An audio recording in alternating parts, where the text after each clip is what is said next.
board's basis for decision is provided by 4 considerations. A, relief if granted would not offend the spirit or intent of the ordinance. And B, there are such extraordinary and exceptional situations or conditions pertaining to the particular piece of property that the literal or strict application of the ordinance would create an unnecessary hardship due to the size, shape, or topography, or other extraordinary and exceptional situations or conditions not caused by the variance applicant. And C, relief if granted would not cause a substantial detriment to the public good and surrounding properties. And D, that the public safety, health, and welfare are secured and that substantial justice is done. Primary variance consideration for a sign variance. Sign variance may be only approved under the following conditions: where existing foliage or structures bring about a hardship whereby a sign meeting minimum letter size, square footage, and height requirements cannot be read from an adjoining public road. The first primary variance for consideration this evening is V09-012. Staff, could please present.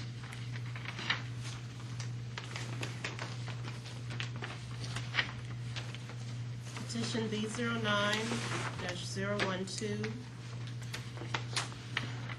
13045 through 13089 Highway 9 North. Variances requested are as follows. Number 1, to allow an additional primary monument sign. Number 2, to allow a primary monument sign to be internally illuminated. Part 3, to allow a primary monument sign to exceed the maximum allowable height. Part 4, to allow a primary monument sign to exceed the maximum allowable square footage. Background. Site, Deerfield Place, located at 13045 through 13089 Highway 9 North, is zoned C1 and is approximately 18.25 acres. This property is in the Highway 9 Overlay District. The site is an approximately 428,000 square foot shopping center anchored by Super Target and Kohl's. There are 5 entrances to this site, 1 from Webb Road, 3 from Highway 9, and 1 from Deerfield Parkway. Currently, there is a primary monument sign located at the northernmost and the southernmost Highway 9 entrances. There is a secondary monument sign at the Webb Road Target entrance and another secondary monument sign at the Deerfield Kohl's entrance. All 4 of these signs are internally illuminated. Chapter 33.26.1b of the City Zoning Ordinance states that multi-tenant developments are allowed 1 primary monument sign for the overall development, which shall not exceed a maximum surface area of 48 square feet and a maximum height of 12 feet. The development's first monument sign was permitted and built before the city's sign ordinance was changed. In October of 2008, a variance was approved allowing a second primary monument sign for Phase 2, which matched the original. Both signs are 64 square feet in size and 15 feet tall. The applicant is asking for a 3rd primary monument sign in this variance. He has submitted 2 options for the sign. Option A is 15 feet tall, 64 square feet. Option B is also 15 feet tall, and I believe that's 64 square feet also. Section 26.1S of the sign ordinance states that the monument signs in the Highway 9 overlay shall be externally illuminated. The original primary and secondary monument signs were installed prior to the change in the city's sign ordinance. The second primary and secondary monument signs received the variance in October of 2008, allowing them to be internally illuminated. The applicant is now requesting that this new sign be internally illuminated as well. Staff held a focus meeting on October 1st, 2009, at which the following comments were provided: building plan review, site plan review, the arborist, DOT stormwater, all had no issues. Standards for consideration. The applicant has indicated a justification for variance based on the following factors: existing foliage or structures bring about a hardship whereby a sign meeting minimum letter size, square footage, and height requirements cannot be read from adjoining public roads. The applicant states that the main street entrance along State Route 9 was designed and developed with lavish greenery and a charming central area to create a pedestrian-friendly, smaller-scale feel than the typical big-box-type commercial center. The entrance point of the main street at the Highway 9 right-of-way is characterized by downward slope topography from the Highway 9 street grade, inhibiting the visual sight lines from the roadway, with the tree canopies and higher elevation of the structures lining the interior streetscape. The design of this entrance, along with the topographic changes at the right-of-way of Highway 9, significantly restrict visibility of the shops located at the central locale of the project, creating a hardship necessitating a variance. Recommended conditions. Should the board choose to approve the application, staff recommends the following conditions. Number 1, the sign shall be built per the submitted plans labeled option B, dated 7/29/2007. That concludes the staff report. Are there any questions for staff at this time? Yes. Angela, could you tell me why option B was referenced here and not option A?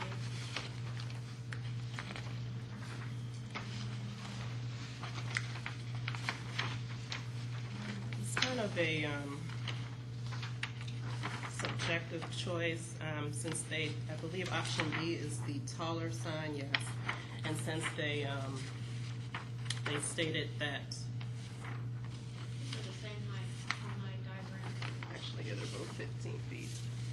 A Well, is larger in width. the tenant panel is taller, and it was just a subjective decision that thought that would give them more visibility, since one of their hardship that they stated was that the topography depth. We just thought that would be the best option for that location. Thank you for clarifying. Any other questions for staff at this time? Okay. The applicant, please come forward.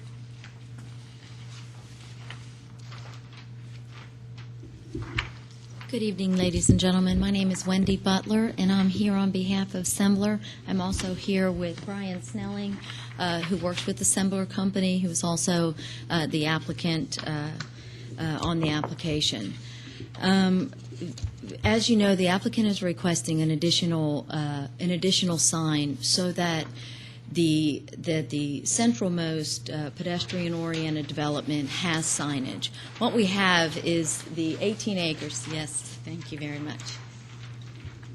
What we have is this 18-acre development has approximately a little over a half a mile of frontage on Cumming Highway here. And in particular, not only is the frontage quite long, but you also have significant change in topography, as many of you are probably aware from driving by the site. You have somewhat of almost a 20-foot drop that goes down in this corner here. It rises a bit. This is the subject area right now of the application for the additional variance. And from the roadway down to where the street level is, the parking and the elevation for the pedestrian entrances there, that's a little over 10 feet drop. And what you have when you're approaching in this way or in this way is that you can primarily see the upper section of those buildings as well as some of the tree canopies. And the staff report did a good job, I think it's on page 12, where they have some of the photos that show some of those views from the roadway. And the overall property was divided up into two phases. The initial phase, which would be over here on the left, which would be the northernmost portion, was approved in 2003. So the original signage for the property was developed prior to when the City of Milton adopted its zoning ordinances. Then Phase 2 was approved in 2007. And in 2008, there was a variance approved to allow the signage that would go on Phase 2 to be consistent with what was put on Phase 1. So there was an additional sign variance granted in 2008. However, both of the signs for this overall development really serve the tenants, the anchor tenants of the development. The Kohl's, which is on the northern end, and the Target Center, which is down here. And one of the things that Sembler worked extensively with the community and the city on was redesigning this site so that it didn't have the typical big box feel, so that it had a more pedestrian-oriented, small shop, Main Street type feel down the center, which is a great design for the site. However, given the topographic changes on the site, as well as the extensive roadway, what we have found is that when you're traveling in this direction, between the buildings that are in the central section, as well as the trees that line the frontage along here, you cannot see any of the tenants that are internal to that site there. So what they'd like is some signage to serve the internal tenants instead of just the larger anchor tenants that are here. And as any of you can appreciate, in any economic times, but particularly in these economic times, it's important to have as much visibility for our smaller mom and pop restaurants and our local restaurants and the types that are going into here. I guess I can stop there and take any questions. Sure. On your sign in particular, I know on both of the existing signs, you've got a major portion of that signage devoted to your major tenants. And it seems like none of the other tenants even have space or room on those signs. Are we doing nothing more than approving a sign that's just going to say Petco or Staples or something like that with no other small businesses on that sign? Are you willing to designate a certain portion of that will be for the smaller tenants? Actually, the intention of this entire sign is for the smaller tenants because you're correct, the Target and the Kohl's do take up the majority of those panels. But if you notice on the Phase 1 sign, Petco and Staples already have a sign along with Edwin Watts, who is one of the larger tenants. And then on the Phase 2 sign, Kohl's is the dominant tenant. And then all the tenants that are currently in building, what we call Building 1000, the Dollar Tree, the Dots, the Hibbets, and the Famous Footwear, they are on that sign. The purpose of this sign that we're requesting is to really focus on these tenants in this middle section, this Main Street type feel here, and then especially these buildings back here. So our intention is to try to pick a lot of the smaller tenants, the typical, maybe 1,000 to 3,000 square foot tenants that in most shopping centers don't get monument signage just because they're the smaller guys, and usually it's all taken up by the largest tenant stepping down. So our intention is to focus on all the small shops that we can, and pretty much we'll probably have to allocate it by square footage or something like that, but it is smaller tenant focused. I guess to pick up on Walt's point, have you pursued with your anchor tenants a more equitable split of the existing square foot to accommodate your existing tenants? Well, we've thought about that. The problem is to really focus on the multiple tenants that we have in this Main Street feel here. We would have to take those others down to such a small size that it would defeat the purpose of doing that. So it just didn't work out in that sense of trying to take the Target or the Kohl sign down to such a small panel in order to allow, because we do have a lot of small shop tenants in this Main Street area here in those buildings. So if you took the Target or the Kohl's panel down, you would just pretty much be defeating the purpose of trying to increase your signage for your small shop tenants. So how many tenants in this central area are currently not visible to Highway 9? You probably, I think this building, what we call Building 400, has 1, 2, 3, 4, 5, 6, I believe it has 6 tenants, spaces in it. It currently has 4 tenants in there now. We have 2 more spaces to lease in that building. These two. Is that entire building not visible to Highway 9? It's not. When you are driving by, you've got all the trees, and where the building sits in the back, you can't focus in on the building sign. I mean, if you stopped and looked, you could, but as you're driving through Highway 9, it's not visible from just driving north and south on the road there. From Highway 9, what you see is the side of these buildings because of and of actually the upper half of those buildings, because right here at the right-of-way, there's about a 10-foot drop down.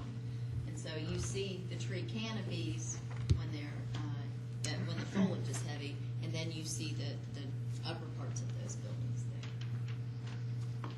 there. And then these 2 middle buildings here have, I think one has 3 and the other has 4 tenants, or 4 tenant spaces partially leased. So I think there's 2 and 2 right now, but then like I said, there's a potential for 7 tenants there. So can you aggregate that for me? How many It'd be in your opinion, at least how many- 13, at least 13 just in these 3 buildings right here that are. Would you anticipate having 13 signs in the proposed monument? It's going to depend on, I mean, if the sign gets approved, then we would have to sit down and try to break up the allocation of the panels and determine the size, because at some point you don't do yourself any good by putting 20 tenant panels on there. If you have to do 2-inch letters, you sort of defeat the purpose of being able to put a sign, and then you almost put the sign that's too busy. So if the sign is approved, what we would do is sit down, try to come up with the best design for the number of panels we need to try to focus on some of our tenants. And what we probably end up having to do is start at the larger square footage tenants that don't have presence, or the ones that are farthest in the back, maybe building 400, and then go from there and just see how many panels actually work out on the sign where you can put letters on there that makes it visible in a safe manner, when someone's driving by, they can actually read the name and pick up on what the name of the tenant is. Okay, so I just want to summarize a couple of Yeah. things. One is, first of all, the city is not in a position to dictate content of Correct. signs. But I think we are in a position to ask questions about how you anticipate utilizing the signs, given how you've utilized the prior 2 monument signs, which have been very favorable to your anchor tenants and less favorable. That was Sembler's decision, had nothing to do with the city. Okay? So since we're not in a position to dictate or control content, you are in that position to do so with your existing monument signs. You have not pursued that, so I want that to be understood. The second is, it looks like from the depiction here, there's only 2 buildings that are not directly facing Highway 9. No, there's, I well, see 2 there in the middle. and then Everything the, else faces Highway 9 or is literally on Highway 9. well, I wouldn't say these buildings are on Highway 9. They're facing. Just like Super Target. Well, I'm facing Highway 9 right now, but I mean, you're far enough back to where, that's the whole point of the request is the variance. They're visible from Highway 9 is my point. Well, I think the whole point of the request is actually they're not visible because of the change in topography and because of the buildings that are in front of them. And with the foliage, you cannot see the buildings that are back here and see what is back there, which is why the need for here. And to address your other comment, it's not uncommon at all for anchor tenants to dictate having a certain presence. And it's not uncommon, going along with that, for the other smaller tenants to only come in the event certain anchor tenants are coming.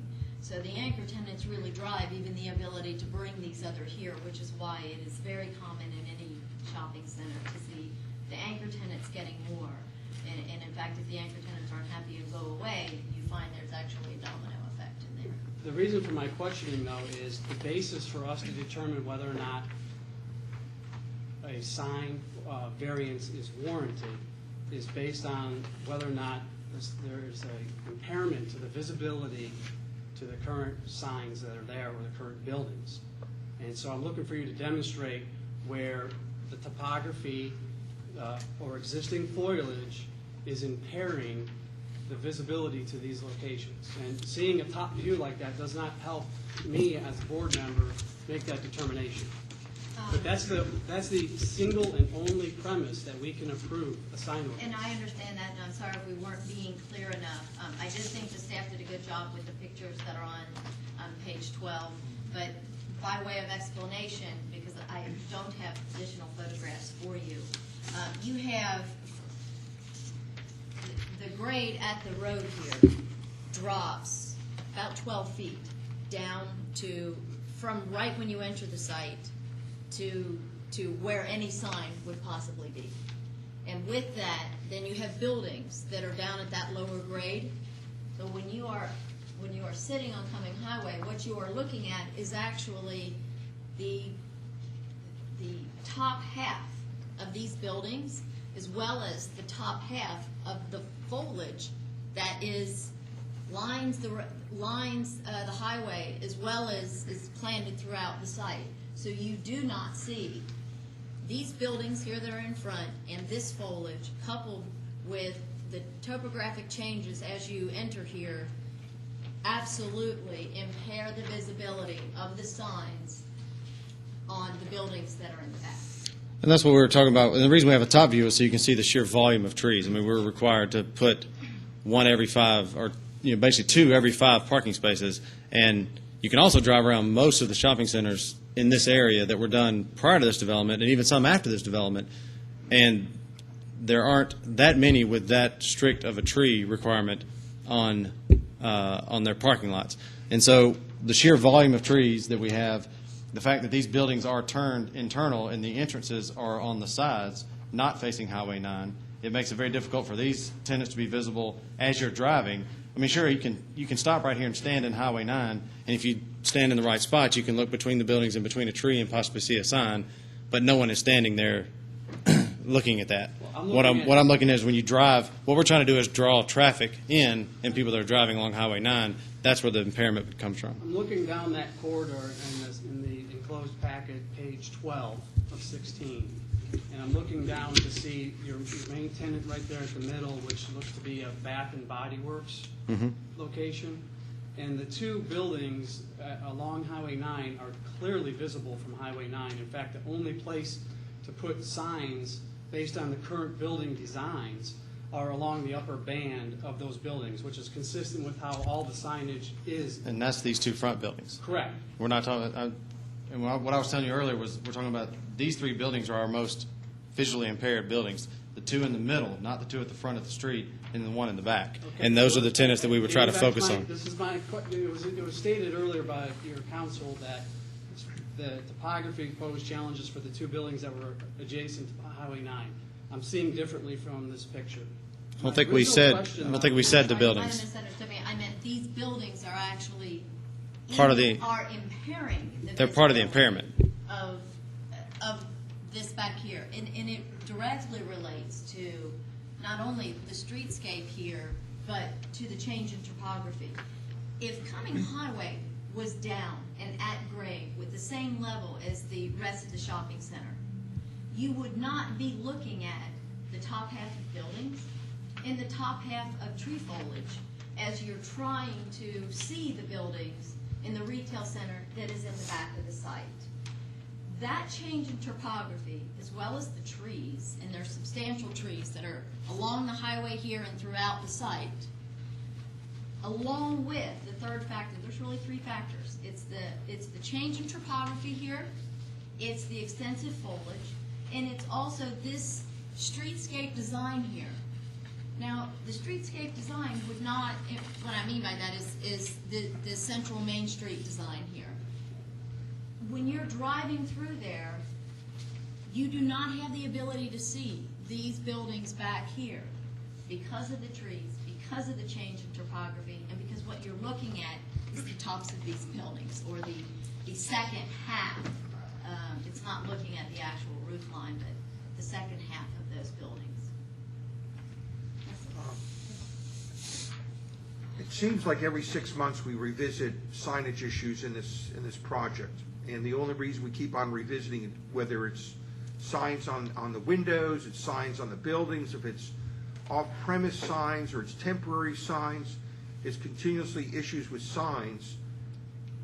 is this the last time we're going to hear a sign variance for this project, or am I just looking at both of your thumbs, and that's the next variance you're going to be asking for those signs both on Deerfield and Webb Road to improve those monument signs as well?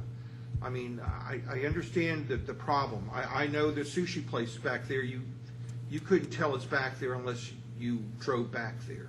And I know that was a problem. In fact, it was a problem the first time when I remember us approving the first variance. And I just want to solve the problem once and for all. And it's, I think it's great to see you every couple months. And I haven't been here in a long time. I don't know. Do well and I must have a memorable face because I haven't been here in a long I know time. that. I mean, I know you enjoy staying out late in Yeah. Milton and seeing how your shops are doing and visiting all those stores and what you hope to get good signage from. But honestly, are we going to see more requests for signs? I know you're asking. I'm going to be asking you a question. You're going to go, well, I can't say what's going to happen in the future. But in all honesty, we're hearing this continuously on sign issues, and are we getting close to getting what you think is necessary to make your tenants happier? Yes, and I would say that obviously the Phase 2 monument sign variance that I was in here for was just to make it consistent with the Phase 1 sign that was already approved and met the ordinance at the time. The ordinance changed halfway through a project. So, I mean, that'd be like if you change your entire design review board and design standards to make all buildings pink halfway through a development. I would actually go for a variance to try to make my Phase 2 buildings match my Phase 1 buildings. So that was one variance to just make it consistent. I mean, there haven't been, in my opinion, that many other. Petco came in. I think Staples came in. We've had.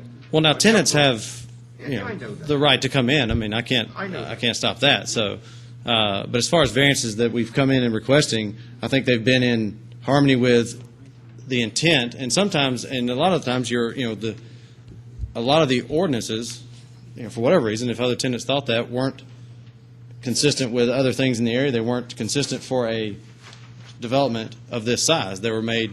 I mean, some of them are written for a single building sitting on a single piece of property. So, and I can't answer your question, but I mean, I think this would help. It would be consistent with the other signs that are there. It would offer the opportunity for our tenants in the rear, our smaller tenants, to have some exposure in when they don't currently have exposure now, because this Main Street feel, flipping these buildings perpendicular to Highway 9, putting this cluster of buildings here, was really dictated by the Fulton County and at the time. All I'm going to tell you is if I see you go ahead and we approve this sign or work with you on this, and then you come back and it's a big old sign in the middle that says Bed Bath & Beyond and has all these little tenants that you can barely read, that's going to upset me. But secondly, 6 months from now, you're going to come back on Deerfield and Webb saying you need to do that.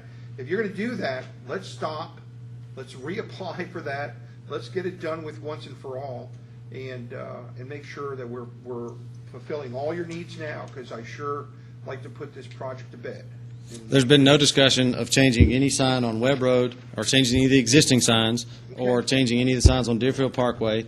The only discussion which came up maybe 3 months ago in our office was after the shopping center was completed, opened, operational, we started filling up these back buildings here. You drive by on the highway, the trees have expanded out even more, which they're only going to grow bigger over the years. Sure, they will. It was determined that the tenants in the back, because of this cluster of buildings here and all the foliage that we have, they don't have exposure.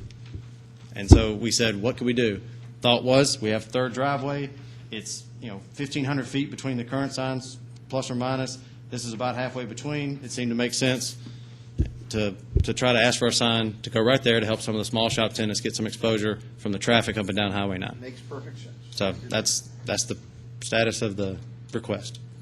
Mr. Snelling, where do you have traffic lights installed? We have a traffic signal here, and then there's a traffic signal at, there will be one going in at Deerfield Parkway, and then we have a traffic signal at Webb and Highway 9, which is not really associated with our development. It's just we put it in. So there is no traffic signal at the At this location? entrance? Yes. No. Where you're proposing a monument sign. Mm-hmm. Okay. Just to kind of dovetail off of Mr. Rico's question, I mean, Assembler's very well known and experienced in the in developing really fantastic retail establishments. I mean, what you guys did at Prado and things like that. When you did the layout, you worked with the topography. You were aware of the topography. You were aware of the trees that you're putting in, the number of trees that you were putting in, the specimen of trees, so how they were going to grow. Appreciate you working, with the city and making any adjustments that that staff and council had addressed.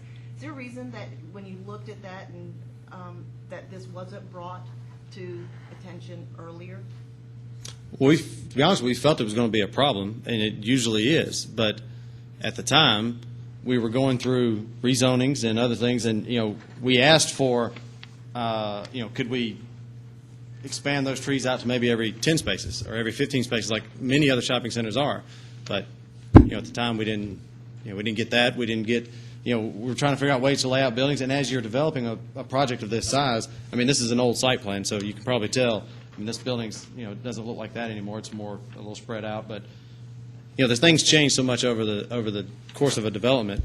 Trying to think about a third monument sign at the time, you probably would think, without anything better to say, I guess you probably said there were probably bigger fish to fry at the time to try to get rezonings and try to deal with getting tenants to come here, getting the Target, getting the Kohl's, getting the Petco and the Staples, and we went through multiple other tenants. So I mean, it's just kind of one of those things. Now we realize after these things are established and built, sometimes you don't see the true need for an additional item until you finish it and look at it as a finished product. One of your main access points, and with the traffic lights, because that's really where your traffic kind of slows down and stops and brings it.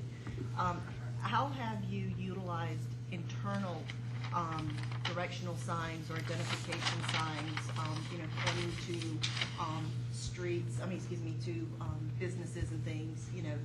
Once someone is in there, have you used or any type of internal signage to help direct, to help bring attention to your internal, your smaller retail establishments?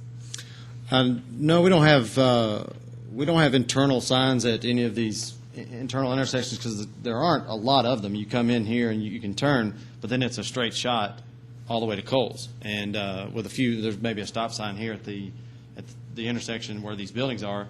But by the time you get there, you can see who's there. You can see the roof signs. You can see. What we're trying to draw is the people who are driving by every day and may not be pulling in there. We're trying to draw them and show them that, hey, there's a roof signs back there. There's a Bath and Body Works. People that may not know that it's back there because they just drive up and down every day, and they may say, well, there's a Target and there's a Kohl's. I don't need to go to them today. So, they just may just drive past. So once you get back here, you can see that Roussan's is there. You can see that Bath and Body Works is there. The spa place is there. The nail place is there. The karate place is there. So there was the point is we're trying to draw traffic off the road into our center. But there's also a significant amount of traffic. I mean, for example, like when I go to Target, I'm there shopping. If I want to go grab a bite to eat, I don't know that Roussan's is there or anything, like that. And a lot of your village feel type establishments, have that, to help mitigate, to help draw more attention to, your smaller retail establishments. And just wondering if that was something that Zembler would entertain looking into. We would, and we have in other centers. I mean, I'm currently doing it at the Prado right now because, that we changed that so much. But when we sit down and evaluate that, we try to determine the biggest bang for the buck. And we feel like, in this case, in this particular center, the biggest bang for the buck is to get people off this road and into the center, because once we feel like you're in the center, it's pretty easy to find your way around. Now, Prado's a completely different case. It's parking deck. It's buildings on multiple levels. So I'm currently writing contracts for multiple signage internal to the project. But even then, I'd have to actually get with Angela and others to see what the restrictions are on internal signage, because I believe there are some there, too. So, I would love to go in and put signs everywhere, but what I don't want to do is spend the same amount of money putting signs internal, and they don't have the same value, because if you drive here, you already see that Roussan's is there. So why would a sign sitting right there maybe help you get you to Roussan's? So it's something we would consider, and if I can do it internally without some sort of variance, or have to be careful what can be visible from right-of-ways and that sort of thing. So, that's what we're working on, and we're trying to, that's how we evaluate everything. What's going to get us the biggest bang for the buck, and spending our money wisely and trying to improve, traffic for these tenants back here, and we feel like this is the best way to do that. Madam Chairman, I have a couple of questions. I think I'm pretty clear on, obviously, what the need is, trying to pull people in. But the core of our decision has to come back to the statement, you've got it in bold here on our package. And we've talked about existing foliage and structures between the road and the buildings in question.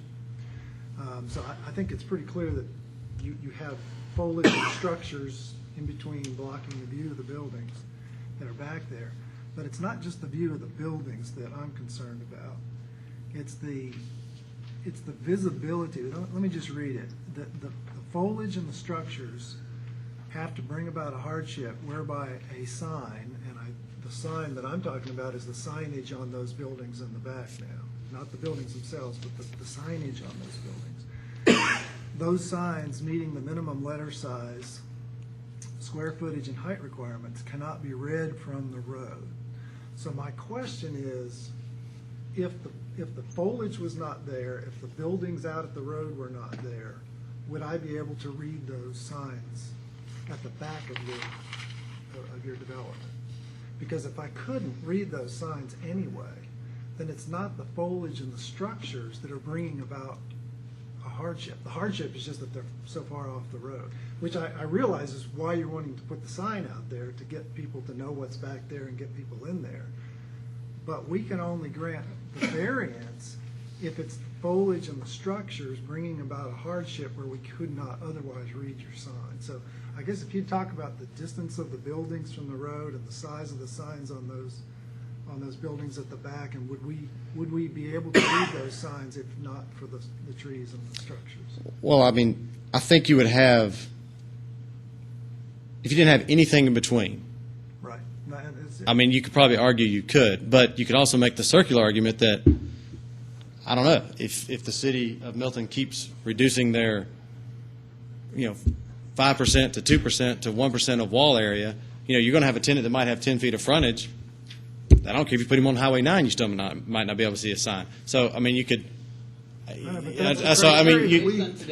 know. Well, but you're asking questions that it all depends on how big the tenant is. It all depends on what size signage they're allowed. But there are, tenants back there that, yes, if there was nothing in between the highway and that building, you could read the sign. I think, though, to your point, the other issue is the topography, and I think that makes a big difference. Topography is not part of the question. Now, I acknowledge that the topography makes the tree situation Right. worse, but the topography doesn't enter into our decision at all. So that's not. The only variance where they don't consider topography. Well, that's right. Our sign considerations are different. Yeah. That's right. And I'll admit, in our 2008 decision, we were considering topography, and we shouldn't have been. We're trying to play by the I think the rules structure of and the our- foliage are definitely the leading factors. I think the topography, even if it's not part of your standard, is an Sure, exasperating because it makes the situation. trees Yeah. up in your face. Yeah, I guess certainly see I know it used to be. I guess it's irrelevant now because y'all changed the ordinance or the variance requirements. But, I mean, I think I've heard two people on your council now say that clearly the buildings and the trees make it impossible to read the signs back there. And that's what we're saying. The buildings and the trees make it impossible to read the signs back there. Therefore, that's why we're asking for the variance to put a sign out front. And so, I mean, that's the whole basis of the request. I just want to be sure. How far off the road are those buildings? You're probably 100 feet? 300 feet? a few hundred feet, 300 feet maybe. I'd have to get a scale out and look at another plan. And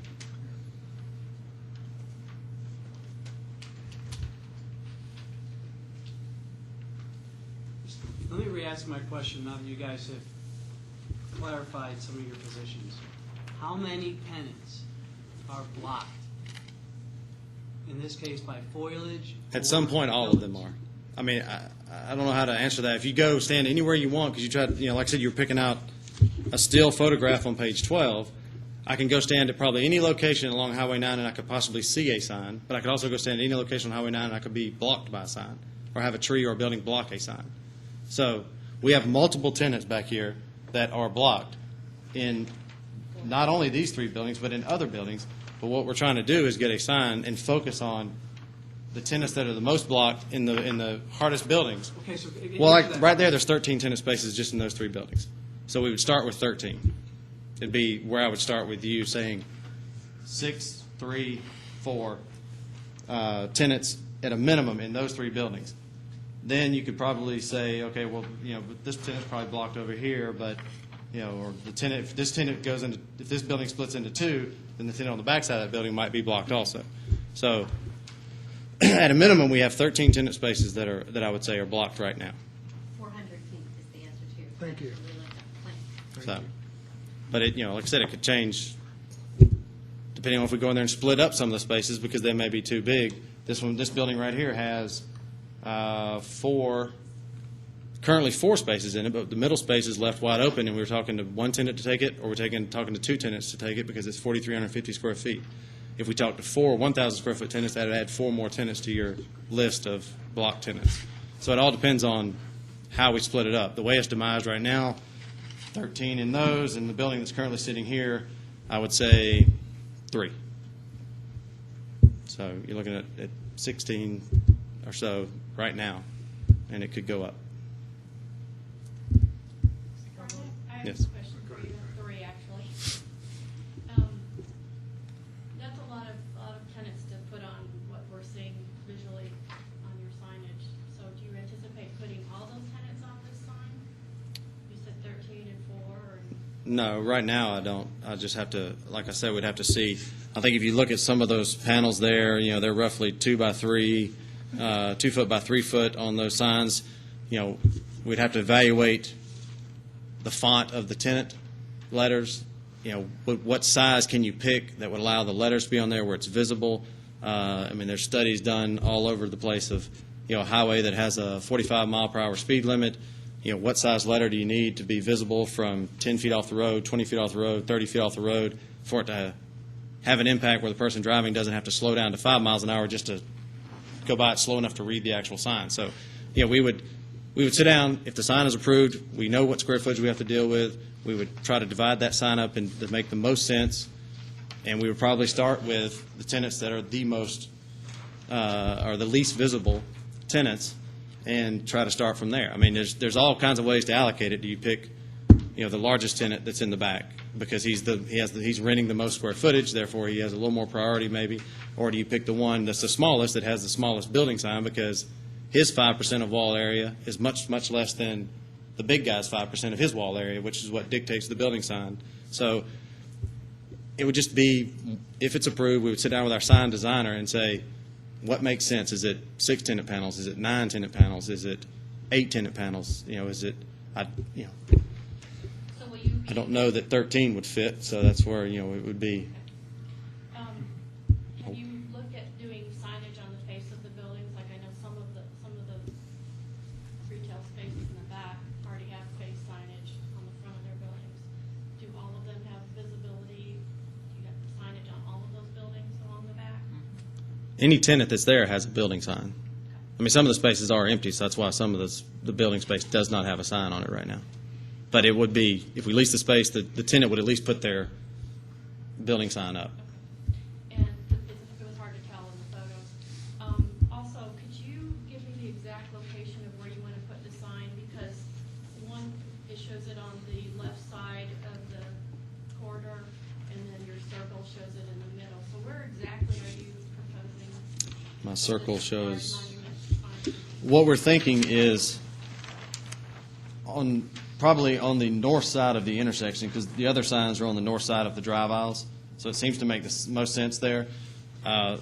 Anytime you install a sign, there's obviously massive footings that go in the ground. The way they make these signs, it's not a typical spread footing. They drill pier footings. We have a lot of power lines, a lot of gas lines, a lot of irrigation, depending on the topography, because it does drop.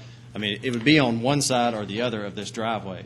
And we would just, if it is approved, we would look at where do we think we can get the most visibility out of that on the south side or the north side, and then we would look and see, if there's a main power duct bank underneath that, well, we might have to move to the other side because we physically can't core the footings in the ground to where on the north side. So right now we're proposing at this driveway, either on the north or the south side. I think right now it makes the most sense to do it on the north side.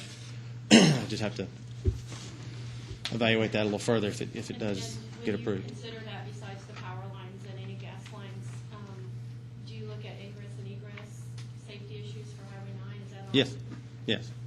And these sit typically at the I don't remember exactly what the requirement is, but with the right of way, they're off the right of way a certain number of feet, and so it's not just 10 feet off the edge of pavement. It would be set back as far as these others at least, because I think we're right on our limit there, where we're meeting the requirements of setback from the right of way. And as you pull to these stop bars at any of these driveways, you pull past the monument signs when you get to the yield sign or the stop bar. And so if you're looking left or right for your sight lines to see where you can pull out into the highway, you're beyond our monument signs. They will not block the view of the people trying to leave the center. Thank you. Mr. Kilgore? I have a couple other questions. Right now, you have the two monument signs at either end that are internally illuminated. Mm-hmm.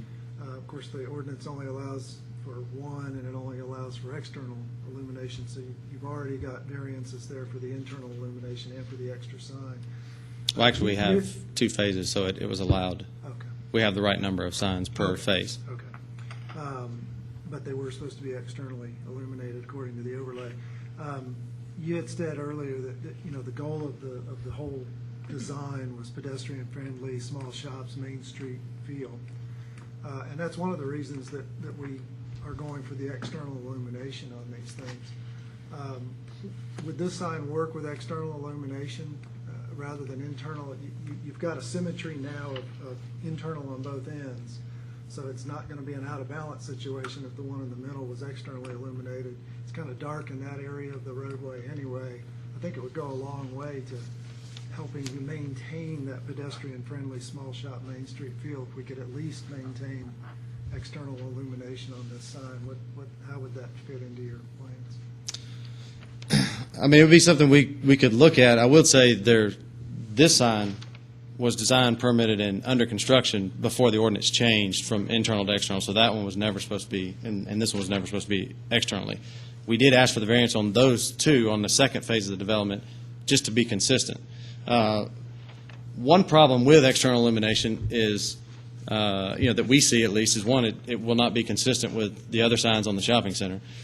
Two, a lot of times if you have just one tenant, external illumination works great because you're just lighting up one sign. If we are trying to go for multiple panels on this sign, you have a hard time getting equal light on all the panels, so that one tenant up in the corner is not dark, and then the guy right in the middle, just because he chooses, or we choose to put him in the middle spot, he's got the most dominant lighting at night. I have not looked into, to be honest with you, how the dark sky ordinance affects your external illumination. I don't know if you have to have it all down light or if you have to have shielded up light or not, but it's not something we've looked at just because we didn't have to design it that way for these two. I'm not saying it can't be done, but we'd have to really spend a lot of time engineering the lighting on it to try to figure out that we get even spread, the same even spread you would get with internal illumination. I mean, if it was a matter of getting the sign, I'd find a way to do it. If that's your only requirement, I think it would go a long way to help with what we're doing. But that's some of the things we think about when we look at, in places when we go, if we have an option, or, if there is no option, external illumination is the way to go, then we have to spend a lot more time and effort engineering that sign so you don't end up with the dark spots. And you've all seen it. You drive by a sign, you can't even read the sign because there's only one little spot on it. So, but yeah, we would consider that. It's just, if that part of the variance got denied, then we would definitely, if that was the difference of getting the sign, we would get it. I'd like to go ahead and kind of move to public comment. We'll come back to the applicant and have a chance to readdress questions, and also the applicant to have a chance to kind of do some closing comment. So I'd like to open it to public comment. Is there any public comment on this? Hey, Souter, and she was unable to attend tonight, and she was asked to be read into the record.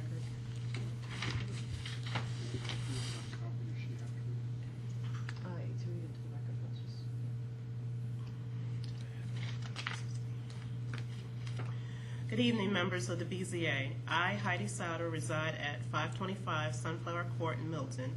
I am unable to attend the evening's meeting and have requested that my comments be entered into the public record. I am opposed to Sembler's variance request for a number of reasons and ask that the board consider these facts this evening. In addition to protecting the rights of free speech and commerce here in Milton, Article 33 of the sign ordinance stated purpose is to prevent the destruction of the natural beauty and environment of the city, and to ensure the harmony and compatibility of the character of the area, including its physical appearance, natural setting, informal landscaping, and preserve the historic character of the city, and to ensure the fair and consistent enforcement of sign standards. While being identified as the commercial corridor of Milton, this area of Milton is by no means an urbanized area by Atlanta standards. It is suburban in nature, as the entire stretch of Highway 9 across the street from Deerfield Place is lined by medium-density homes that will be affected by a continued escalation of signage if variances like these are granted without true hardship.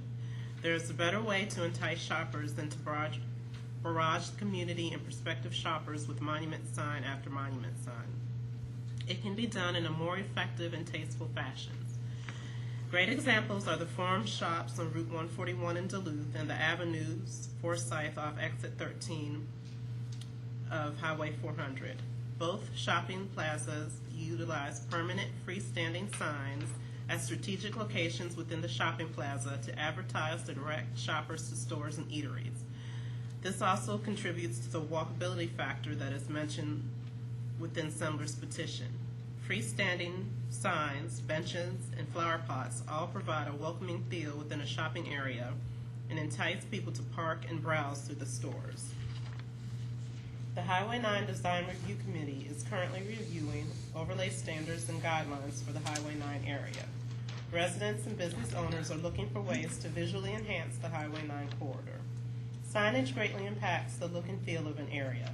I would hope that as a good neighbor and investor in the Highway 9 corridor, Sembler would consider other signage options as means of promoting Deerfield Place shops and restaurants. In conclusion, I urge the board to keep in mind the stated purpose of Milton's Article 33 and the facts before you tonight and deny petition V09012. The petition does not satisfy the definition of hardship per zoning ordinance Article 33, Section 11. Facts. Sembler designed and constructed Deerfield Place Shopping Plaza in 2 phases. Each phase was allowed 1 primary and 1 secondary monument sign. Sembler's site design and placement of the buildings within the shopping plaza are the reason that some stores along the interior cannot be seen from Highway 9. The foliage is too mature to block views of store signs. Each store in each building is entitled to an individual wall sign for Article 33 standards, and these buildings were all a part of Sembler's site plan for Phase 1. Sembler was aware of the signage requirements and could have made adjustments to its site plan to avoid one building from blocking the view of another in the entrance corridor stated in this variance request. Given all the facts, it is evident that this variance is self-created and should not be granted. Sembler should be urged to go back to the drawing board and come up with a better solution for its tenants and the Milton community. Thank you for your consideration, Heidi Sauer. Are there any other? There's no one here to Yeah, make. I'm sitting here make up my own facts too. So I'll see what they say. Brian, anything that you'd like to say, kind of closing, then we'll address final questions to you before we close public hearing. I mean, I guess, I hope everything we've proven tonight, and like I said, the fact that I think 2 people on the board said that it's proof that the buildings and the foliage block the signs on the back of the buildings. I mean, I don't know if y'all, how much weight you put on these letters and stuff, but I mean, I would say in response to her comments, she referenced multiple developments outside of the city of Milton. I mean, Duluth, Forsyth, City of Atlanta, she referenced. Her facts are incorrect. The fact is, we didn't design this. It was dictated in meetings, multiple meetings with Fulton County, some of the same people that are now up here, but right when Fulton County and the City of Milton, City of Milton was coming along, There were multiple meetings with, I don't know if she was in it, I can't remember the lady's name, with Bear, I think it was, the Bethany Area Residents Association. I mean, we met with multiple different community groups up in North Fulton at the time, and that was all dictated. The topography of our site does come into play because the back is much lower than the highway, and short of, changing the entire site and putting the buildings in the back higher than the highway, I mean, most of the information in her letter is, I think, either irrelevant or incorrect, but that's the only comment I have to the public comment. So, but I would hope you would consider it so we could try to get some better exposure for our small shop tenants. Okay, thank you. Questions for the applicant? Yep. Would you consider, assuming this board feels that there is justification for this variance, would you consider proportioning your signage plan so that we could approve a defined signage plan versus a blank box? My concern, and the reason for asking this pointed question is, you stated that there was up to 13 tenants today that are potentially impaired, yet you would not, as it stands right now, you not feel you would accommodate all 13 tenants, which leaves an opening to Walt's concern earlier of a continued impairment and therefore further variance requests. So in order to mitigate that and to give us a little bit more comfort that we don't end up with an 80% allocation to one tenant and 20% to the other, which we've seen happen with the other two monument signs, would you be agreeable to presenting us with a proportion sign? I don't know. I mean, I can show it to you. I don't. I mean, like I said, I have no idea what the design would look like, and I don't even know that. You've already said you can't approve it anyway. I mean, you can't approve content, whether I do it, whether I put one tenant up there or 200 tenants up there. It's irrelevant in the actual permitting concept of doing it. I have no idea how many tenants we can fit on there. I mean, I can bring it back in front of you and show it, but I don't know that if you denied it, I could still go get the permit. So I'm not sure. The reason I'm asking for I understand why you're asking, but I just that would allow us to approve your plans as submitted with those proportions. Just the proportions. Right now, you're leaving us with a request for a blank, 80 square foot of blank, which could be 1, could be 10, it could be 4, meaning that you potentially have certain tenants which still have an impairment. So I would rather see you provide us with a well thought out proportion of how you want to address your tenants and prioritize or whatever you want to do, so that we have a proportion plan to submit as requested. So you're not talking about the content that's on there, but Right. the number of panels. Right. Correct. well, I don't necessarily. I don't have a problem with coming back and showing you that. All I want to say is, are you getting to the point where you're trying to micromanage it so much that what if you say a well thought out? You think well thought out may be different than what everybody else on the board thinks is well thought out. So am I going to be back in front of you and let's say I bring in a proportion of 8 signs on there, and you say, well, that looks like a good proportion. But what if some of the others on the board say, well, that's not a good proportion, and it gets denied? Then what do? I can still go to Angela and get the permit.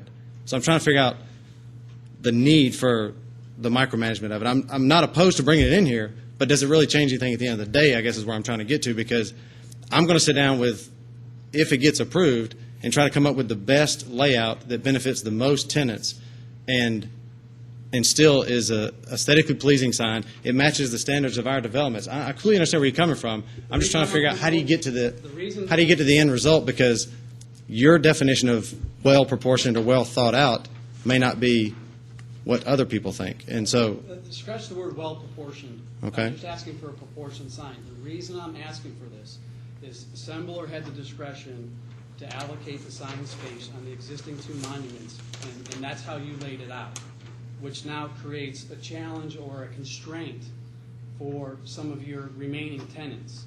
So I'd rather see Assembler make the due diligence effort to put together a proportion sign that we don't have to continue hearing cases about additional signage requirements for this area. Got a suggestion. I don't know how to get around it, but yeah, go ahead. I don't know how you can.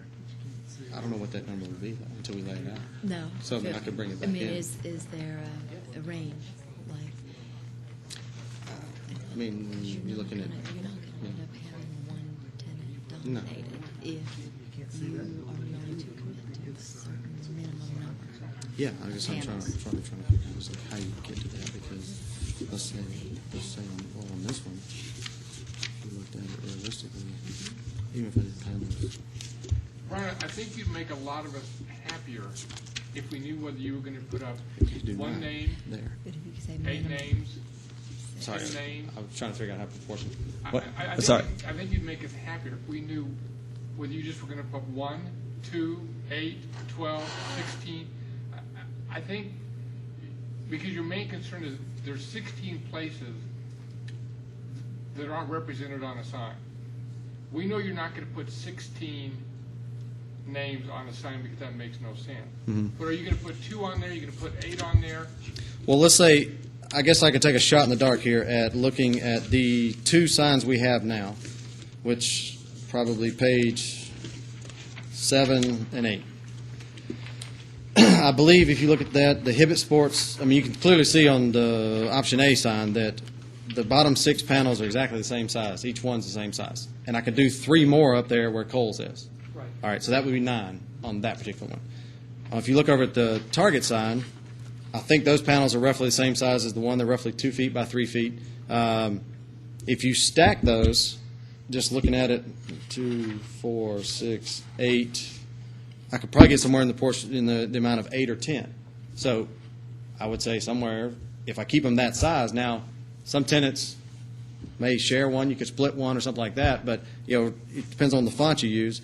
But I would say right now, if I had to guess, you're probably looking at somewhere in the number of 8 or 10. And that's And- my guess too, but I don't want yeah. to leave this up to guesswork. I just want proportions. Well, that's what we're trying to- Then a blank. Well, what about Yeah. a minimum Square and a feet. maximum Yeah. number of signs? If your concern 8 to is that 14, you I- don't want one large tenant taking up, or 2 taking up most of it, you really want to give the visibility to the smaller shops that are intended. So if it's a minimum of 8 panels, or 6 panels, or Yeah. whatever the number, these other ones had 8 and 9, a minimum number of 8 and a maximum number of, or maybe you don't want a maximum number. So what we were talking about is, can you get to a minimum number so that you can assure that there is not going to be one overarching or one overwhelming? Yeah. I would say a minimum number of 8 would be easy to meet. I mean, but again, until, like you said, I mean, you don't want it to be guesswork until we And that's design it. enforcement We condition. don't want to tell you how to do the sign either. I think that's why Mr. Chernick would like you to Yeah. bring us a plan, because then it's, it's what you want, and we're not Yeah, I just- training you in some artificial way. I'm not, and I'm not. I don't object to trying to tell you that I can bring it back in front of you. I'm just trying to say that if I walk in here and say, okay, I've figured out that 8 is the right number and this is what the sign looks like, and you say you don't like it, what do I do then? I mean, you know what I'm saying? I mean, because I can still walk down across the hall to Angela and get the actual permit if it's approved. I have no objection to bringing it in to you. I'm just trying to figure out what's the next step of I how do admit- I get your definition of well thought out. Yeah, I admit, it's possible that we could deny it at that Yeah. point, but what it does, though, is it gives us a plan to approve. Right. Yeah. And that's what we're asking for. I mean, I don't even know if that's legal or whatever else your codes allow and your ordinances allow, but I have no problem bringing it back in here. Like I said, I think a minimum number of 8 would be, if you want to start out with that, approve it with a minimum number of 8. I'm fine with that. And we would just, I mean, logically, it looks like it would be 8 to 12 at the most, but, there might be a way to fit 14 on there. I don't know, and that would help, too, if it feels like it's So if the... we say 8 to 12, now you can't put your 14 on there. Well, I know, that's why I say if you start with a minimum, just say a minimum number of 8 so that we don't have one tenant dominate that sign. And, with all due respect, we do our due diligence on everything we do, and, those signs are I'm not suggesting put in by the due you don't diligence that we had to do at the time to get it. But if you want 8, I'll say a minimum of 8, and we'll if we can get 12 on there, and it makes it look... And Brian, hang on a second. Let's not make this an arbitrary number either. Right. It has to be based on the number of tenants that are actually impaired the ordinance requirements, or to meet the variance requirements. And if you want to leave it up to me, I can only see 5 locations where there is a building or foliage, existing foliage, that impairs the visibility from Highway 9. I can only see 5. Five buildings? The burden is on you to show us You see five. 13. I was going to say you see 5 buildings. I see 5 tenant locations based on your site plan. What, I guess, can you, I don't know which tenant location, we have multiple tenant locations out there, so if you can show me the 5 tenant locations you're thinking of. The ones that are, if you look straight on from Highway 9, there's the one to the right of the Bath and Body Works and 4 to the left of it. So you're talking about just that building? Yes, all the other buildings are visible from Highway 9. Well, I would argue that these 2 aren't because the signs are on the side of the building facing north and That's where they south. chose to put the signs, and quite frankly, I can see the karate sign from Okay. the picture on page 12. The guy in the middle of the suite right here, how's he going to put a sign on this end of the building? It's not his space. It's not his wall frontage. Sign ordinance doesn't allow him to put a sign on that end of the building. You can put it on the right side of the building. No, he can't. He's not. I've got tenant spaces in the middle. That's what I'm trying to say. I could take these tenant spaces and split them up into 5 more spaces. So I took your 5 and turned it into 10. But Brian, the foliage in the existing buildings are not what's blocking the view of that sign, and I keep coming back to that, but that is what we have to decide on. You say you can't see that sign from the road, but it's not being blocked by trees or existing structures, then it doesn't come into play. I would argue that because if all these trees and these structures weren't here, you would have a sight line to that building on the side of it where the sign is. If it was turned, you would have a better sight line. So I would argue that the fact that this building is turned sideways and you have all this foliage in between, your sight lines as you're driving are impaired by these buildings I agree. and those trees. So that's Really, what. the sign variance does say the variance can be granted on sign or structures, bringing about a hardship, Foliage or structures. foliage or structures.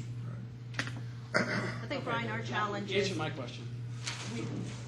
I think our challenge is we've got basically an open space.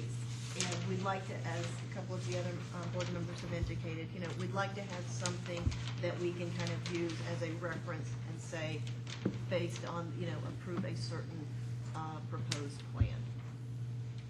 I would Okay. also like to know the exact location as you do that. That would help too. I think something else that would be beneficial is right now, the view that we're looking at of this site plan, if we can see more of a cross-sectional view, so we're looking out, so we can get a better feel and a scale for the obstruction, because it's unless we all go out there right now and kind of go take a look, it is challenging to say, okay, because in some of these pictures you do have visibility, to these buildings. I guess, and that's what I was trying to get to. If you want, so to do that, do you want a computer-generated model that would take you driving down Highway 9, or if I drive down Highway 9 with a video camera pointing towards the site and brought it back in and played it, I guess what would you like to see? Because I would like to show you that. And Other I applicants just, have taken pictures of their own to show where they have tenant locations that are blocked, and not relied solely on the pictures that the city staff has taken. So that's an option for you to oh, consider. did they From take the those? Or we public take them? road. They do. Okay. No, we took those. Yeah, we I took- think we can took just some of those, provide so. them, but we can do more. I've got lots of photos over 3 years of building this, so I can make more. I'm just trying to figure out a way to, Exactly what you want, so we know what we Yeah. need to bring back. and I can. Guys, I really think you're going to ask them for pictures. If you haven't been out there and seen it, then we're asking for them to show you what you already know. Well, as I said, I see 5 locations that potentially meet the criteria of being blocked by existing structures or existing foliage. Well, So I guess- I see 13, and it depends which direction you're coming from. So, everybody's going to have a different number. I think the bottom line is, let's pick a number. You say 8, it has to have a minimum of 8 sign panels, and it could have more, 8 or more sign panels, and get on with it, because I think we all agree that there is an issue with signage out there. Otherwise, it wouldn't be in here every couple months trying to Right, I do just want this to be something. the last time like you Well, we all do. I'm seriously going to disagree with him every couple of months. I haven't been here Well, in 8 months. Like every I haven't been here in 6 or 8 months. So yeah. Yeah, but we knew you were coming. So Okay, all right. Any other questions for the applicant? Okay, then, at this time, we're going to close our public hearing. Any questions for staff? None heard, the floor is open for a motion. I would like to make a motion for approval, provided that the sign is using option B as on the Deerfield Place simpler plan dated January 21st. Well, this one's January 21st, 2009, from Piper O'Brien and Weir, as well as the plan view and profile of the sign, which is done by Densei Signs, dated September 10th, 2008. And the reason for the approval is based on the hardship due to the existing trees as well as the buildings in the general area in which the sign is being asked to be placed. Second. Discussion? Question, why option B and not option A, which is the size of the existing monument signs? I went with the staff's recommendation, and Staff recommended one over the other. they did. They had recommended option B, and seeing how I have no taste, my wife tells me, except for when it came to picking wives, I went with that. Gotcha. Yeah, I didn't Use notice the that. minimum of 8. A minimum of 8.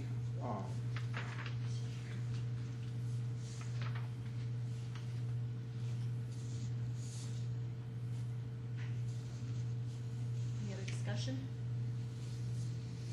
None heard, I'd like to take a vote. All those in favor of approval, please raise your hand. All those opposed? Let the record show that the motion fails.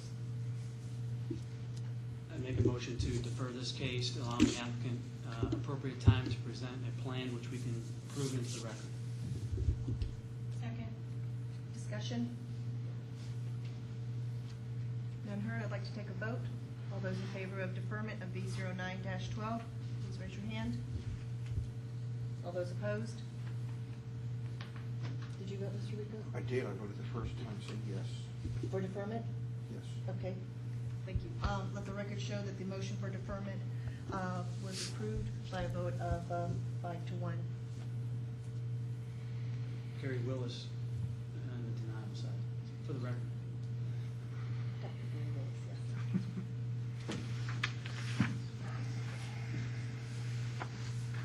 So next month? Yes, sir. What date is that? 15?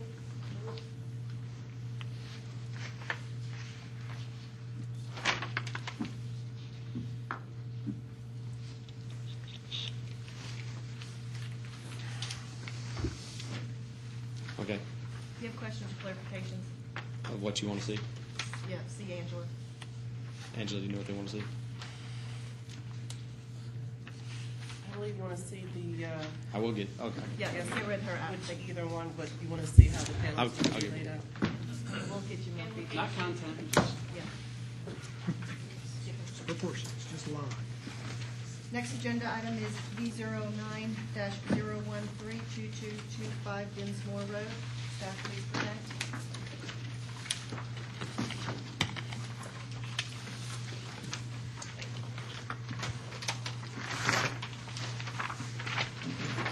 Petition B09-013. The requested variance is to allow a garage to encroach into the 25-foot side yard setback.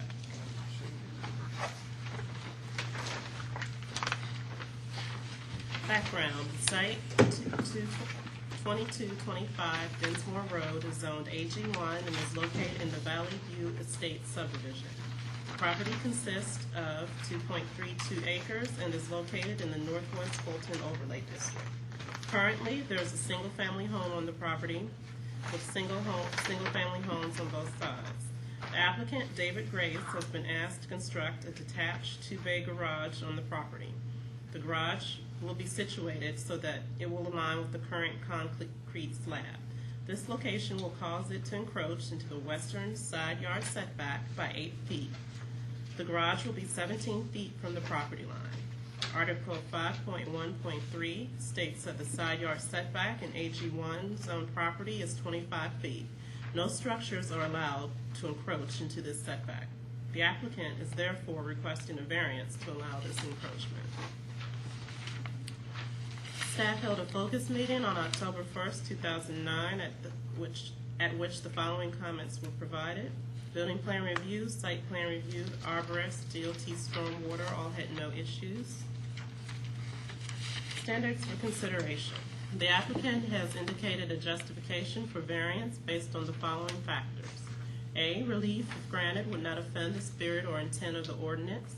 And B, there are such extraordinary and exceptional situations or conditions pertaining to the particular piece of property that the literal or strict application of the ordinance would create an unnecessary hardship due to size, shape, or topography, or other extraordinary and exceptional situations or conditions not caused by the variance applicant. And C, relief, if granted, would not cause a substantial detriment to the public good and surrounding properties. And D, that the public safety, health, and welfare are secured and that substantial justice is done. The applicant states that the proposed garage supports the above criteria. By aligning the structure with the existing driveway and turnaround, the need for additional land disturbance will be eliminated. The adjoining neighbors have stated that they have no objections to the proposed garage. Recommended conditions. Should the board choose to approve the application, staff recommends the following conditions. Number 1, the applicant shall install appropriate tree protection fencing around the work site. And that concludes the staff report. Any questions for staff?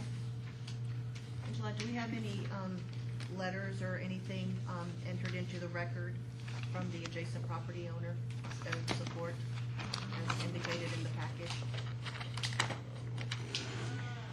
Double check.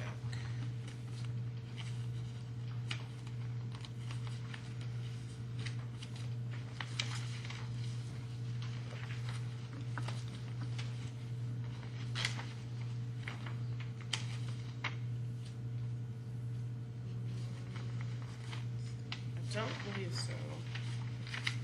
Let's see one, so I don't believe so. Okay, thank you. The applicant? Yes, please. Now, also please state your name and address for the record. I'm David Grace with a classical studio for residential architecture. Our address is 5155 Peachtree Parkway, Norcross, Georgia, 30092. I am the residential designer for the D's. The D's are requesting to build a two-car garage on the side of their home. They have 4 kids, 2 are driving age, and 2 are coming up. Although the home is on a large lot, 2.32 acres, the lot is very narrow and deep. There's only approximately 45 feet, plus or minus, as you go along the side of the house to put this garage. If we push the garage back, we start to get into topo. It starts to drop, which creates more difficulty in building that back there. We believe that the addition of this garage will increase the value of the home and the properties next to it. We've talked to the neighbors who also agree and are very enthusiastic about this project. The home to the right is not pushed over to the setback.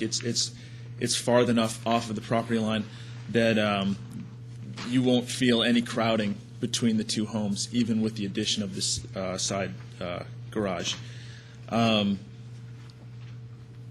We don't believe that this would in any way hurt the spirit and is in fact within the spirit and intent of the guidelines for these large lots. Any questions for the applicant? Yes. Mr. Grace, how far would the actual encroachment into the side yard setback be? 8 feet. 8 feet, is that from the front to the back, or will it be 8 to 10 feet? It'll be 8 feet over the side lot, and it'll be 24 feet along the length, although it kind of goes at an angle, so it's 8 feet at front. It'll probably narrow down to about 5 towards the back. Okay. Any other questions? And is this a two-car garage or one-car garage? It's a two-car garage. I have a couple questions. Sure. Is this garage include any heated or living space? No, not at this time. You mentioned the adjacent house to the right of the property, which would be adjacent to this proposed garage. Yes. Was it sufficient spacing? Can you give me a spacing from the property line? If I were standing on the property line, their house is farther away than the D's house, and the D's house is 45 feet off of the property line. So I would say that it's 50 to 60 feet off the property line. Okay. It looks like this is a freestanding garage, is that correct? Yeah, there'll be a little optional cover. Like a breezeway, Yeah. dormer kind of. Right. Is it two-story or one-story? It's a story and a half, so it'll be one story with a gable roof. Gable, okay. And is there a reason why you proposed this site to be a freestanding versus attaching it to the home? That looks like that would give you, well, what is the spacing between the garage and the home? It'll be somewhere between 6 and 8 feet, and we'll provide the access to, right now the rear deck comes around from the back of the house to the front there, and there's a walkway that goes down to the lower backyard. Mr. Grace, knowing that you are an architect of high quality, are you recommending what kind of material that this fence, this building's made out of, and the same thing with the roofing? What, is it going to be matching the existing house? Yeah, we will match the existing material and detailing from the existing house. Would that be something you would be able to agree to in a condition? Yes, I would. Yeah. It'll be brick on all 4 sides.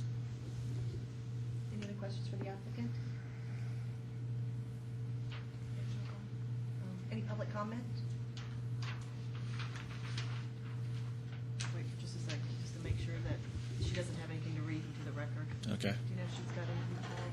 Just trying to call the next applicant, who doesn't appear to be here. Oh, okay.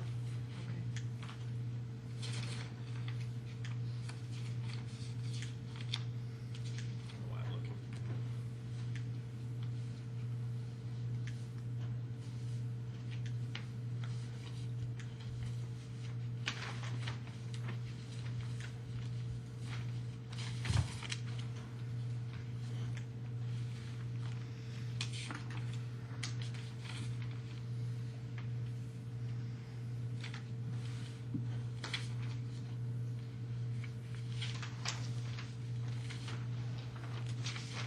Sir, are you, folks, are y'all here for public comment for the Winterfield Way? No, we're They're the D's. You are the It's D. their Okay, garage. so You're with him. Thank you. There's nobody here. Yeah, I just wanted to make sure. Is that D-E-E-D-S? DEAS.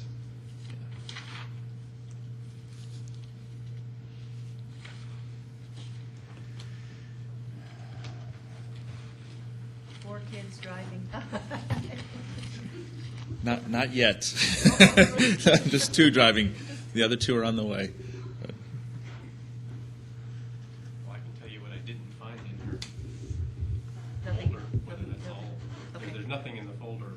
Okay, all right, then if she would have that. Any other questions for the applicant? Anything? Okay. All right, well, I'd like to, anything else you want to add, or Mr. and Mrs. Dees, anything you'd like to add before we close? Okay. I'd like to close the, public hearing at this time, and, floor is open for a motion. Yes, Mr. Rico? I would recommend approval of this variance based on the spirit and the intent of the ordinance, that they do have a topo issue as it would relate to putting the garage on the side of the house instead of perpendicular to the driveway. And in addition, I would condition it on 2 points. 1, that the applicant shall install appropriate tree protection fencing around the work site, and 2, that the garage will have exterior materials, roofing, and architectural elements as compared to the main building on the property. Second? Discussion? None being heard, I'd like to take a vote. All those in favor of approval of B09-013, with condition to include appropriate tree protection fencing and matching of the existing structure with roofing and architectural elements. All those in favor, please raise your hand. All those opposed? Let the record show that the motion was approved unanimously by a vote of 6-0. Thank you. Thank you. Enjoy your new garage.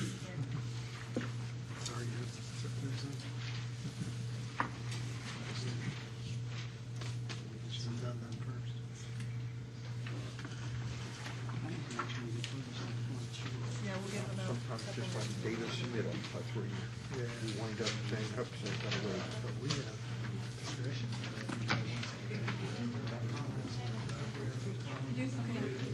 David, it's nice seeing you again. Take care.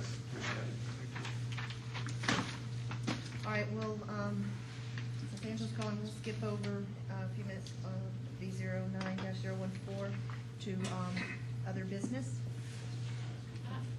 Either I found this or we did this when we met in conference room. When we talked about the sign ordinance, and the variances, we keep reading minimum signage, minimum letter size. Did not we vote to approve it Change for that to maximum? maximum, it should be, you're right. Isn't it? Well, you know what it is, Marcia? I was reading that. It's the minimum requirements, I think is why it's worded that way. Because I was looking at that too, because Because every time we it should read be it, meeting, the maximum allowable is probably a clearer wording. I think we voted on that. Do you remember, Doc? When you were there?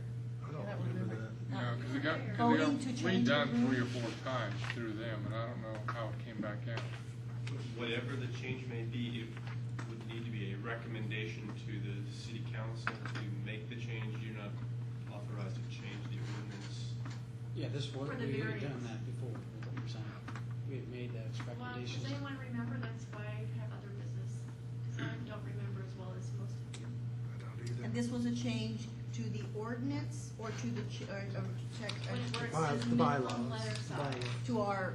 to our primary variance consideration. Because I think John pointed out that, read it. Yeah, it says Where a sign. existing foliage or structures bring about a hardship whereby a sign meeting minimum letter size, square footage, and height requirements cannot be read from an adjoining public road. So I think it's minimum requirements, not minimum size, minimum square footage, but I'm still not sure that gets, I think it would be a lot clearer if it said a sign meeting the maximum Because allowable. if you do the minimum of that sign and I Sure. can't read it minimum, then I can get a variance type thing. Right, If it's but- if it's but- the maximum letters and I can't read it. Does If that make sense? if it's as big as it can be, then it meets the minimum requirement. Right. But it barely makes it, so it meets the minimum requirement. But it is completely double negative. It's just, it's very I cheap. don't know how to solve, I guess. Yeah. I mean, if we, I mean, It if needs to we, be clear. I mean, we The can- sign's as big as it can be, you can't read it. Right, that's what it needs to say. well, I mean, we can do that The as letters are as as you big as they mentioned, we can can be. put together some suggested and work it through the process. Yeah. Somewhere we talked about this at some point. I do remember John making that Yeah. comment, but I don't remember where it went from there either. I think we voted on it. Did you? Like, Well, it was like, was I not there I that not night? here at that maybe? I one? don't I think remember. it was when we met in the chambers back. I was not there. Yeah, I that wasn't night. here, it was probably like, And I like think May. John presented that. Okay, Okay, we ought to go back and check, because it may just be a matter of updating the bylaws and then making sure that So we have gets. to take it to council. yeah, council is, If you find out, either forward again to council with a C and council with an S, what the proposed plan of action is, we'll have to make sure it, okay. But does that make sense when it says? But I Yeah. completely agree. Yeah. I've seen that before, and I heard it Tonight, I'm mentioned, like, and wait, read. I agree. For clarification, because Yeah, it's but not, there's it's a better confusing word. on the intent of what, so let me propose this, I'll reach out to John Okay. and see, kind of if he had documented any verbiage, or, we'll kind of, I'll talk Because to him. those minutes were not recordable from that meeting, I remember. Okay, Oh, is that right? so we'll come up with something, and, we'll approve it. And it should be the maximum, Yeah. if I'm saying that right? Yeah. Well, and we'll approve it as a, the group will approve the recommendations, how we did our previous changes, and then, we'll get it forwarded, through the And process. how many, what time period is that? Can we have that done before the end of the year? With No, it was a necessary publication timeframe for ZPL. I could just see where someone says, it's the minimum, and Yeah, You're making me make it as small as it can be. yeah. Well, there is no minimum though. So that's why. So thank you, Marcia, for Thank you. pointing that out. There she is.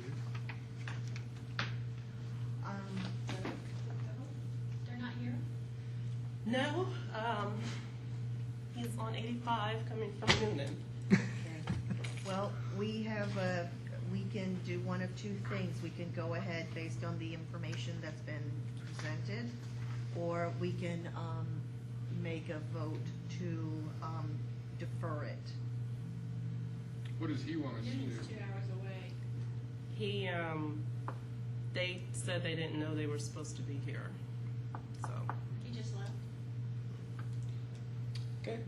All right, well, just to kind of, in all fairness to the applicant then, I'd like to make a motion that we defer the 09-014 to our December meeting. You should call him immediately. I second. Any discussion? Yes. Yes, sir.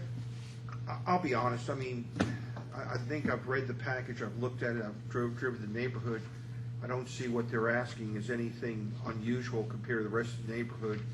To get something on the tax digest of this character would be probably beneficial to that community, and for that matter, our tax digest in general. As long as I think they're in keeping with the architectural plan submitted, I don't have a problem with what they're proposing. I understand why they're asking for it. I would like to get staff's understanding, to me at least, how to measure the height and how it's averaged, just to make sure I understand that process. But that would be during the public hearing, and I know you were deferring it before we have the public hearing. But I would have a problem with making a decision on it. Okay. I did have some questions about the visibility from Hopewell Road and how high above Hopewell Road it was, because we're talking about a very tall structure anyways. I had a lot of questions. I'd kind of like to wait for a public hearing myself. Okay, any other discussion? None heard, I'd like to take a vote. All those in favor of deferring to our December meeting, please raise your hand. All those opposed? Okay, let the record show that the motion was approved for deferment by a vote of 4 to 2. Who seconded that? I made a motion. I think I seconded. I think you did second. I seconded. Sorry, just a second. All right, so we've got two I've got to save and one I can throw away. Okay, any No, I'm other, doing any other something business? Oh, wait a minute, I think that's yours. None heard? Throw away. I'd like to make a motion to adjourn our Board of Zoning Appeals meeting for November 17th. I've got something else in the general discussion. Oh, yes, sir. If I'm not out of order. We read something in the record, and I have no problem necessarily reading things into the record. This is about the second or third thing that has been read, but I don't know if I'd like to do that as a general practice. I think that, we've received over the past 3 years many emails from people, and we did not stop the meeting and read every one of the comments that we received into the record. And I don't know, I just had a feeling that that's not appropriate. I don't think we've been reading other emails we get, in which case if we do start that practice, then we're going to get besieged with emails where everyone's going to start asking to read it into the record. And I don't think it's, and I understand there's times where people can't make it, but by golly, we'll get into this. Everybody's going to write us, and everybody's going to want to get reading into the minutes, and I just don't think it's good practice. Okay. All right. What's council's view on that? I think that's a good practical matter, and for purposes of any case that is for suit filed, anything that comes into the county's file will go into the record. So assuming it's presented, assuming you get a copy of it in your package, then it will be part of the record, which will go up on appeal. Perhaps to identify for the record that It's received. But it's not in our package, is what happened. If that's the case, then. But we got it today, though. But if We it didn't was, get it. yeah, I didn't get it Didn't get because I our wasn't copy. home. So that was my I didn't get issue. an email. No, I haven't been home, so I haven't had Well- access to email. Well, maybe that's another decision we have to talk about is, when do we accept something into the record? Is everything accepted into the record up to the very last minute, if it's written or verbal? And I think the answer is probably, in my opinion, would be fine. I don't care if somebody wants to bring something very last minute and leave it, but I'm not sure I necessarily want it read into the record. I think it's something where we can see it, we can get copies of it before the meeting and during the meeting, but I'm not sure I'd like to see it read into the minutes. We have a lot of those. Okay. Any other business? Well, can I get other people's opinion on that? I mean, I know I put it out there. What do other people think about that? I think it's just a practical, logistical issue, and if we have, we could set some arbitrary number. If there's more than X, then it's just not logistically practical to try to read them all. But if it's just like tonight, if it's just one or two or three, then, I don't see a problem with it. I did hear some thoughts and some facts and figures that I hadn't thought of, so it spurred a thought process in me that would But otherwise. if you had a copy of that, would you need that to be read in the record? or- No, if I had a That's copy. what I'm Right, saying. yeah. So If we let's, have a copy yeah, of let's it, just, then yeah, we're good. I mean, Yeah. we need to have it, but I don't think we need to spend 20 minutes Reading through everything. That's fair. It'll take forever to read. Yep, Yeah, that's I fair. agree. That's fair. And the I think only- part the of the only- challenge is that some of us didn't get it, and so we weren't aware of what the comments were. And the only comment I have tonight is that when I denied it, and you mentioned my name and said, make sure you know that I was the one that did it, we've never, ever, ever done that in the past, and I didn't really appreciate that. I was only doing it because it was recorded. Well, and they can't used tell to who- But we've never, ever, we've always said it was approved 5-2, we've never said, and the two that didn't approve it worse. Yeah. And I just thought that was I think a early stab in the on. back, and I didn't appreciate I it. didn't intend it that way at all. I was, And then you said for the that action you did minutes. that. I didn't. Yeah, and I just. How do you want to handle that for the action minutes? Do you, Because usually do you the keep vote track is of? Because recorded. you normally put in there. Early on, we I'm listed who voting voted 5 for to what. 2. No, I'm talking about early on in our history, we actually recorded who voted I which don't way think I have. on everything. I'll do like And I 5 think to that's what 2, he was whatever, talking but I about. We usually haven't- don't. we haven't done I'll that. say We've that done it when for a somebody while, you're right. abstains. And if we're gonna do it, fine, but I just felt. You felt used to singled do out. that. I felt totally singled out. Yeah. Yeah, I didn't mean it that I was way. We joking used to more. do I that. was Because, joking to you because if about this that. went back to the city council or something, and, I don't think anybody would want their names singled out. I mean, not that they can't find out the answers, but it But just. does it really need to be recorded? I mean, let's think about it from a just, do we need it? Because we're not a political body. It's not like people need to know what our voting record is. No, my I'm pure just asking the motive question. in doing that is when we used to do the minutes, and I can't say for sure on these recent minutes that have been compressed, it used to state. Well, who yeah, voted against. Yeah, Her yeah. transcript, probably. Right. She used to do that. Yeah, I'm not doing We're that. not doing that anymore, so I apologize. I didn't mean to single you out in any way. I'll give you a hug later, okay? Thanks, Bob. We'll have a Richie hug ball. He'll give you July. I needed one a couple months ago, nobody gave me one. Okay. I mean, and sometimes that helped her because you can't tell who said what, Honest so. mistake. Are we still Yeah, on? do you know what Mm-hmm. do you know what the rules are? I mean, do the rules require you to record who voted which way? That's what they're trying Or to just the figure. numbers? I need.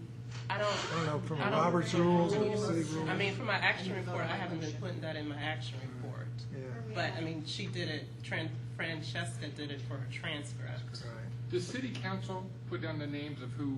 Yeah, they would The have. voting record. Yeah, they do who did what. They should go back and review their voting records. Right.